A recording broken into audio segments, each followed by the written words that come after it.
जहां सुरक्षा की जिम्मेदारी जरा भी कम नहीं हो सकती। और जाहिर है लोको पायलट की नौकरी तो इस लिस्ट में सबसे ऊपर आती है। नमस्कार। देखिए, इंडियन रेलवेज में असिस्टेंट लोको पायलट बनना सिर्फ एक एग्जाम पास करने की बात नहीं है। एक और बहुत बड़ी चुनौती है जिसे शायद सबसे मुश्किल माना जाता है, और वो है A1 मेडिकल स्टैंडर्ड। तो चलिए आज इसी को समझते हैं कि आखिर ये इतना सख्त क्यों है और इसमें होता क्या क्या है। जरा सोचिए, जब कोई ट्रेन रफ्तार से दौड़ रही होती है तो उसमें बैठे हजारों लोगों की सुरक्षा की जिम्मेदारी सिर्फ एक इंसान के हाथ में होती है, लोको पायलट। तो सवाल ये उठता है कि इतनी बड़ी जिम्मेदारी को निभाने के लिए सबसे जरूरी चीज क्या है? और इस सवाल का जवाब है बेहतरीन, मतलब एकदम टॉप लेवल की शारीरिक फिटनेस। इसी को इंडियन रेलवेज की भाषा में A1 मेडिकल स्टैंडर्ड कहते हैं।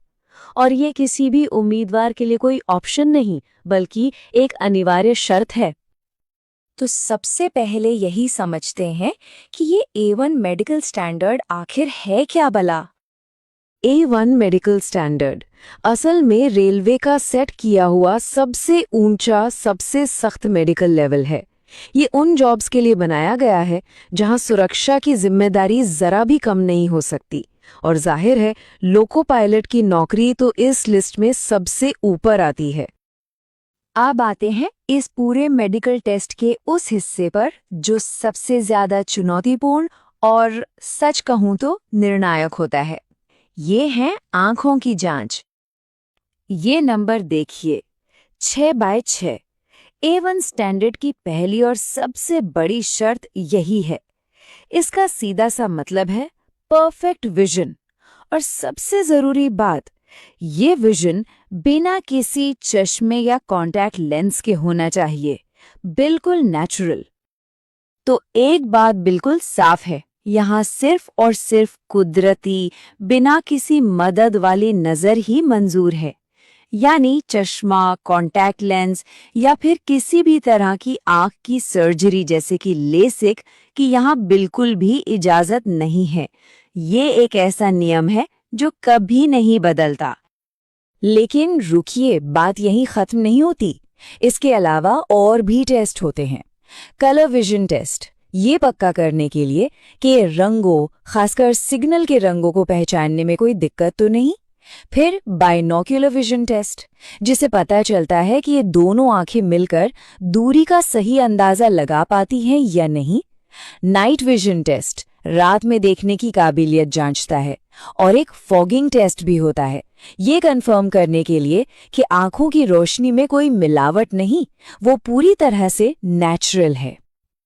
आंखों का टेस्ट अगर पार हो गया तो समझिए आधी जंग जीत ली। पर इसके बाद बारी आती है पूरे शरीर की जांच की। चलिए देखते हैं इसमें और क्या-क्या शामिल है। ये जांच कई हिस्सों में होती है। शुरुआत होती है ब्लड टेस्ट से, जिसके लिए खाली पेट जाना बेहतर रहता है। फिर होता है यूरिन टेस्ट, ब्लड प्रेशर और पल्स को भी नापा जाता है कि वो नॉर्मल रेंज में है या नहीं। इसके बाद ECG से दिल की सेहत परखी जाती है और चेस्ट एक्सरे से फेफड़ों और हड्डियों की बनावट देखी जाती है। और लिस्ट अभी जारी है।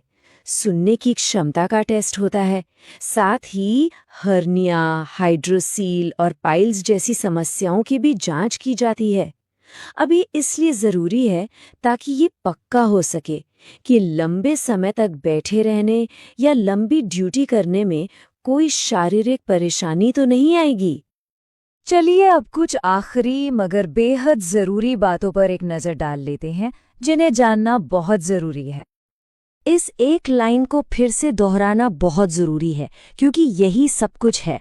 असिस्टेंट लोको पायलट के लिए A1 मेडिकल स्टैंडर्ड में चश्मे या लेसिक सर्जरी की अनुमति बिल्कुल भी नहीं है। ये जानना भी काम का है कि ये सारे टेस्ट रेलवे के अपने ऑफिशियल हॉस्पिटल्स में ही रेलवे के डॉक्टरों द्वारा किए जाते हैं। और हाँ, अगर कोई उम्मीदवार अनफिट पाया जाता है तो उसे री मेडिकल एग्जाम के लिए अपील करने का एक मौका दिया जा सकता है। तो ये था A1 मेडिकल स्टैंडर्ड का पूरा ब्यौरा। ये दिखाता है कि रेलवे अपनी और यात्रियों की सुरक्षा को लेकर कितना गंभीर है। अब आखिरी सवाल उन सभी उम्मीदवारों के लिए है जो ये सपना देख रहे हैं।